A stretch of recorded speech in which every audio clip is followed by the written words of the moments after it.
Hello guys, welcome to Steadfast Academy.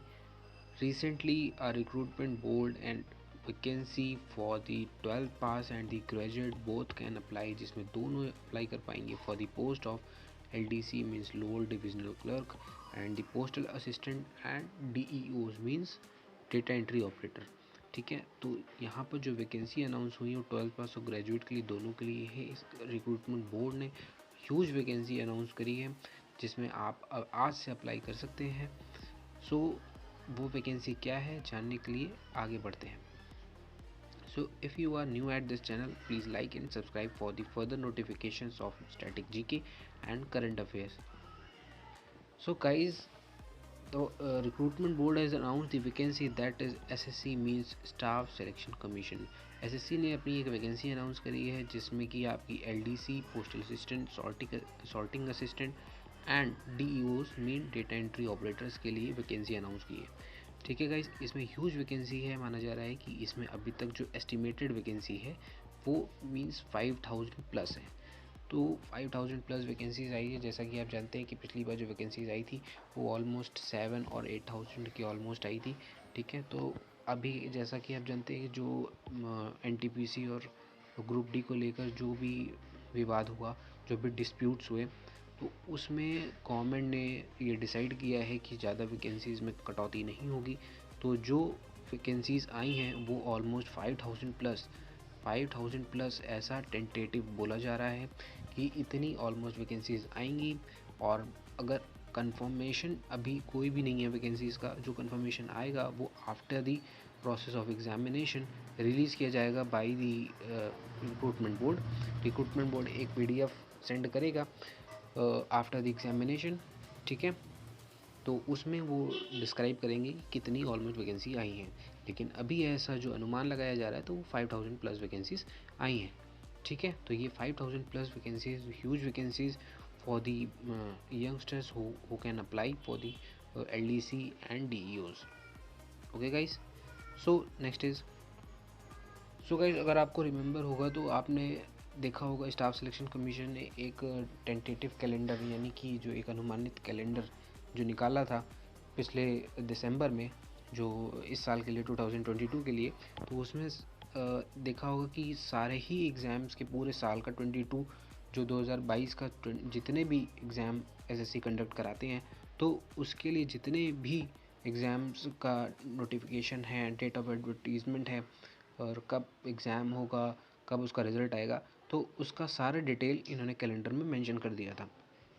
तो guys इसके जो भी डिटेल इस कैलेंडर में मेंशन है तो मैंने वो आपके सामने स्क्रीनशॉट लेकर मैंने आपको दिखा रहा हूँ मैं कि इसमें देखिए सेकंड नंबर पे जो वैकेंसी है that is of CHSL। CHSL means combined higher secondary level examination. इसकी वैकेंसी SSC ने अनाउंस करी थी इन दी कैलेंडर। ठीक है, अकॉर्डिंग टू द कैलेंडर ये 1 फेब यानी आज के दिन ये रिलीज़ होना है। तो आज के दिन ये वैकेंसी आ गई है। ठीक है, आप अप्लाई कर सकते हैं, यानी आज से नहीं तो आप कल से तो 100% आप अप्लाई कर सकते हैं। ठीक है, और जो इसका एग्ज़ाम होगा वो होगा आपका मई 22 में इसका एग्ज़ाम होगा। उसकी जो लास्ट डेट है फॉर दी लास्ट डेट, आपको वेट नहीं करना है कि लास्ट डेट में आप फॉर्म फिलअप करेंगे, आप उससे पहले ही फॉर्म फिलअप कर दीजिएगा। Because at the last date क्या होता है कि सर्वर कभी कभी डाउन हो जाता है और उसके कभी कभी बहुत ज़्यादा वेटेज हो जाता है सर्वर में, जिसके थ्रू क्या होता है आप अप्लाई नहीं कर पाते हैं, आपका फॉर्म रह जाता है। ठीक है, आपको पहले ही अप्लाई कर देना है बिफोर दी लास्ट डेट। ठीक है, तो ये वैकेंसीज SSC ने अनाउंस करी है CHSL के लिए, जिसका CBT 1 जो होगा वो आपका टेंटेटिव डेट आपका मई में एग्ज़ाम कभी भी हो सकते हैं। ठीक है, 15 से 20 दिन लगते हैं एग्ज़ाम कंडक्ट कराने के लिए। 15 से 20 दिन SSC लेगा जिसमें एग्ज़ाम कंडक्ट होंगे। तो आप ये मान के चलिए कि आपका मई में तो एग्ज़ाम होंगे ही होंगे। ठीक है, अगर ये कोरोना की स्थिति और ख़राब नहीं होती है तो मई में 100% एग्ज़ाम हो जाएंगे। अगर थोड़ा सा डिले होता है तो ज़्यादा से ज़्यादा मई से जून भी हो सकता है। ठीक है, लेकिन ये फर्स्ट ईयर का एग्ज़ाम है। ठीक है, जिसमें कि आपको जो कंप्यूटर बेस्ड टेस्ट होगा CBT होगा, CBT 1। तो इस CBT 1 के लिए आपको प्रिपेयर रहना है। ठीक है, सबसे पहले आपका काम ये है कि आप फॉर्म फिल करिए।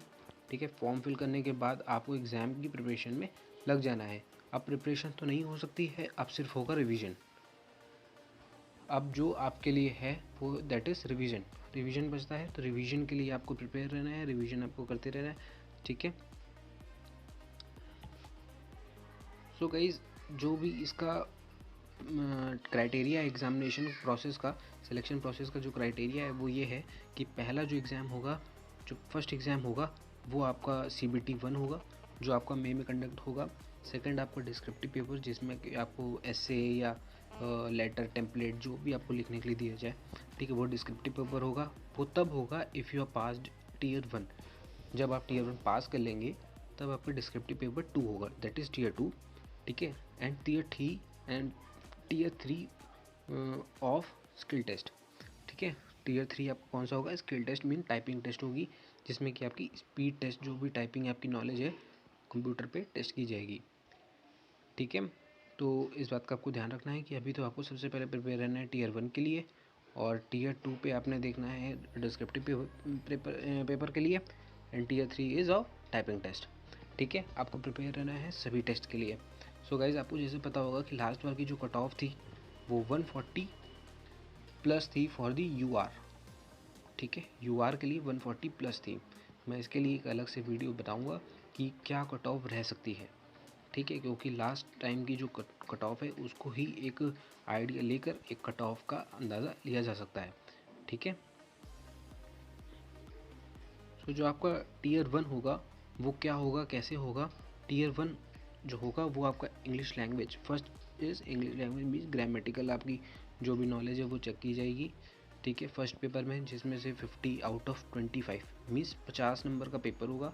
25 जिसमें क्वेश्चन आएंगे, मीन्स एक क्वेश्चन 2 मार्क्स का होगा, एक क्वेश्चन ऑफ 2 मार्क्स, ठीक है।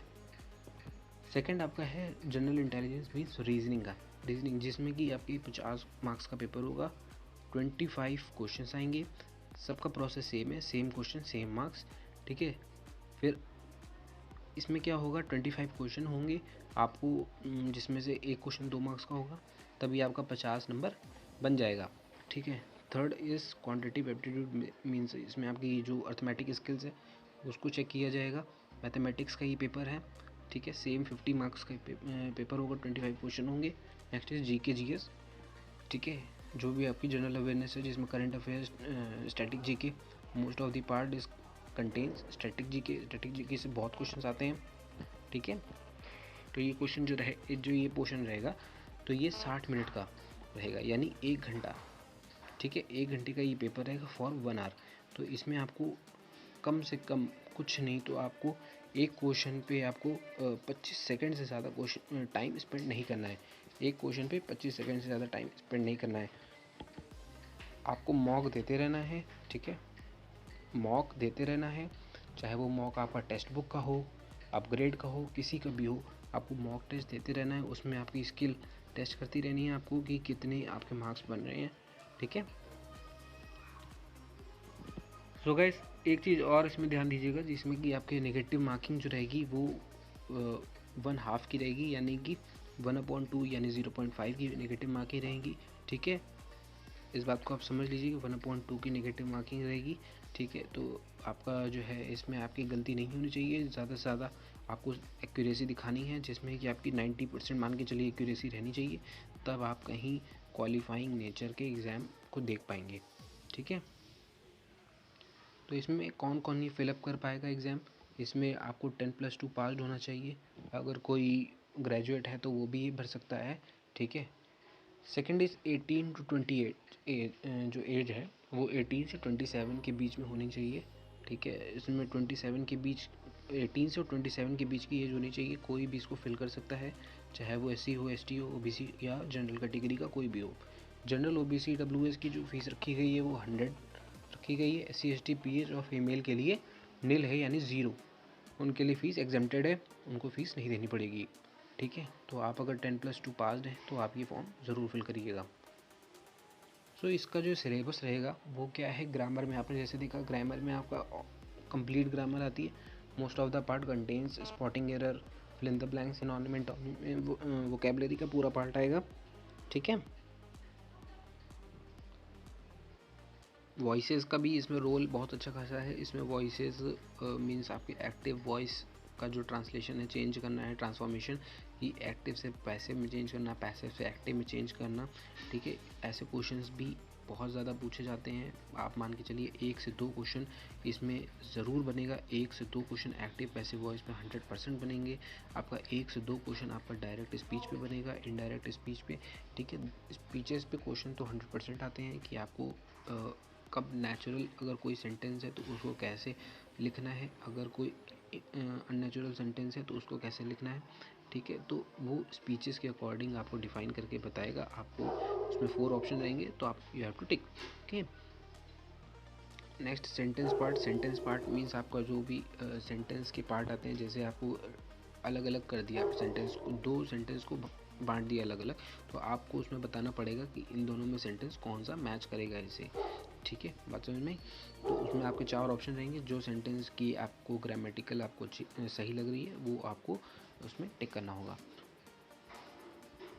Next is general intelligence means reasoning में अगर वन वर्ड में बोले तो आपका वर्बल और नॉन वर्बल दोनों ही रीजनिंग्स उसमें आएंगे। वर्बल, कंप्लीट नॉन वर्बल, जिसमें आपका पेपर फोल्डिंग और आपका डाइस का, क्यूब का क्लासिफिकेशन, जो भी आपका एनालॉगी है, नंबर ऑफ सीरीज़, ठीक है, जो कुछ भी आएगा वो आपका वर्बल और नॉन वर्बल से आएगा। इसमें आपने देखा होगा प्रीवियस एग्ज़ाम जो हुआ था एसएससी एमटीएस का, का जो एग्ज़ाम हुआ था उसमें फर्स्ट क्लास एकदम बहुत अच्छे लेवल का, एक आप कह सकते हैं एक प्लस लेवल का, एक एडवांस लेवल का उसमें रीजनिंग के क्वेश्चंस थे, जिसको आपने अगर नहीं लगाया है, आपने नहीं देखा है तो आप मॉक टेस्ट में ज़रूर देखिएगा प्रीवियस ईयर्स में, ठीक है। उस लास्ट जो एसएससी एमटीएस का एग्ज़ाम हुआ था उसमें मैथमेटिक्स और रीजनिंग का लेवल बहुत ही एडवांस था, वो एमटीएस लेवल की थी ही नहीं, ठीक है। उसे आप कह सकते हैं सीजीएल या सीएचएसएल के लेवल की थी, ठीक है। तो आप उसको ज़रूर लगाइएगा, उसमें से क्वेश्चन ज़रूर आपके मैच करेंगे, बिकॉज प्रीवियस ईयर ही पूरा आपका सीएचएसएल और जो भी स्टाफ सिलेक्शन कमीशन का जो भी एग्ज़ाम्स होते हैं उसमें पूछे जाते हैं, ठीक है। Next is mathematics, complete mathematics for the CHSL, that is number system, fundamental arithmetic operation.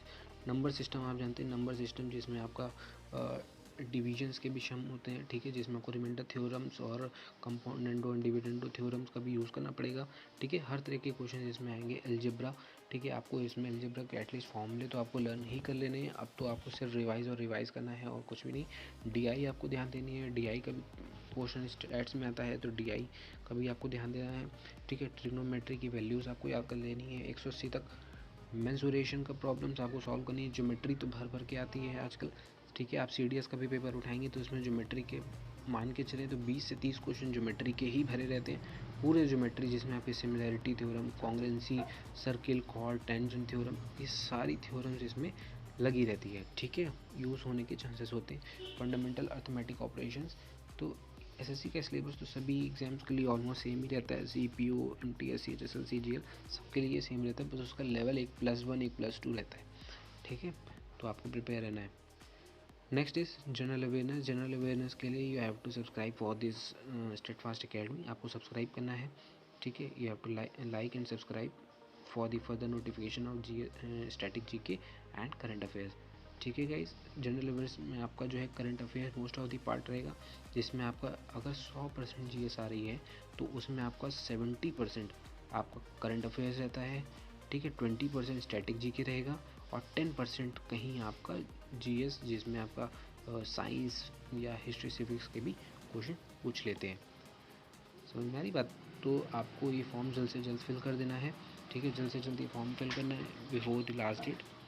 And if there is any query तो आपको मुझसे कमेंट करना है, ठीक है। आप इसमें नीचे वीडियो में कमेंट कर सकते हैं, I will answer it. So guys, thank you and like and subscribe for the further notifications. जय हिंद।